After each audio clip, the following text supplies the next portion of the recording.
Comme j'ai déjà dit, la mode c'est un peu comme un chemin sans fin. Et ce chemin, on va plus ou moins tous le traverser de la même façon, en passant par plusieurs phases bien précises. Essayez pas de me contredire. Même toi qui portes du Yohji Yamamoto ou du Rico Owens, je sais que t'as eu une ceinture off-white un jour. Regarde-moi avec ma ceinture off-white, mon style est tellement industriel. Y a pas de honte à avoir sur ça.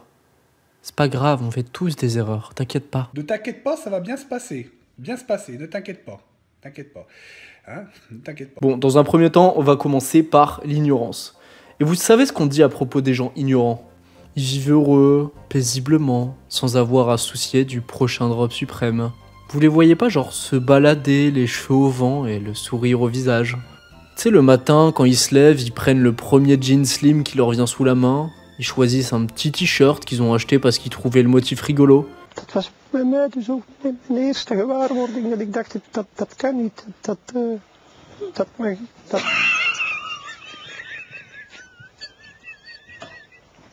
Et ils enfilent la seule paire de chaussures qu'ils ont achetées depuis les 5 dernières années. Wow mec, t'as vu mes chaussures à LED?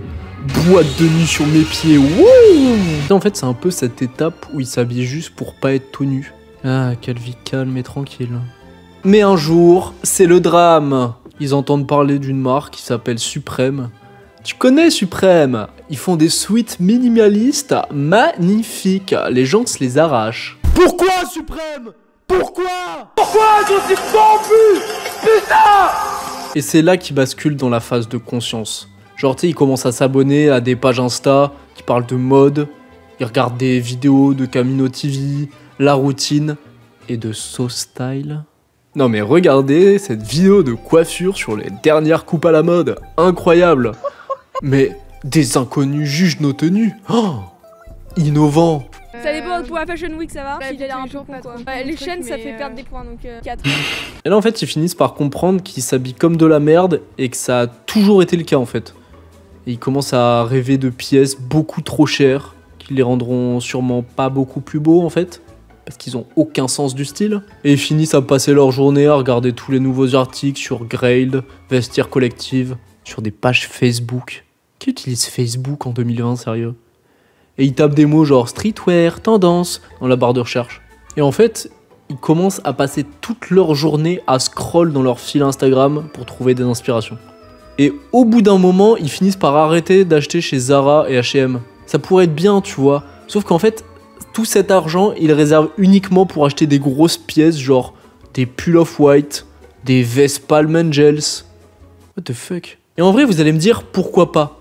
Mais vous pensez il va arriver quoi quand tous leurs jeans ultra skinny Zara seront devenus tellement petits qu'ils agiront un peu comme des garrots, mais sur leur corps entier? Bah ils vont finir nus, avec un pull Babe Shark. Est-ce que t'as envie de voir ça, mec? Et c'est là qu'ils vont commencer à comprendre que tout le temps qu'ils ont passé à essayer de cop la Nike Sacai, il peut finalement leur rapporter gros. Et les voilà dans la peau du loup de Wall Street. Enfin là, ce serait plutôt le caniche de la rue Barbette, mais t'as capté quoi? Mais en fait, tous ces moments passés dans la file d'attente du Supreme Store, ça leur a permis de se rendre compte d'un truc. Bah, ils sont même plus uniques. Vu que tous leurs anciens potes, bah, ils les ont lâchés après qu'ils les a insultés parce qu'ils savaient pas ce que c'était un box logo. Et maintenant, bah, ils ont plus personne sur qui flex leur parka à 1300 balles. Et c'est là qu'ils atteignent le stade final, le stade de maturité. Ils vont petit à petit s'éloigner de la hype. Ils commenceront à te parler de la théorie des 3 couleurs, du color matching. Comme s'ils avaient passé un BEP couleur, genre. Et ils choisiront plus leur outfit en fonction de leur rareté et de leur prix. C'est comme s'ils allaient passer dans une vidéo d'Icecoff. Combien vaut ton outfit? Le prix de ma dignité, mec. Aucune dignité, là. J'ai vendu mon corps, ok? Il y en a certains qui se dirigeront vers des styles plus classiques et d'autres vers des directions un peu opposées en tombant dans ce trou noir qui est l'avant-garde. Mec, c'est pas des Converse, c'est des Ramones. Qu'est-ce que tu me racontes?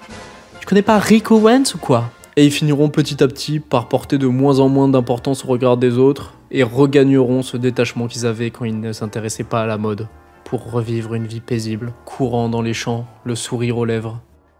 Écoutez, j'espère que cette petite vidéo vous a plu et si vous n'êtes pas d'accord avec ce que j'ai dit, c'est sûrement parce que j'ai raison et que tu mets des hélices. Frère Théma, mes chaussures elles roulent là. Wow, ça roule. Et en tout cas, pour les autres, on se retrouve très bientôt pour un nouvel épisode de Trends.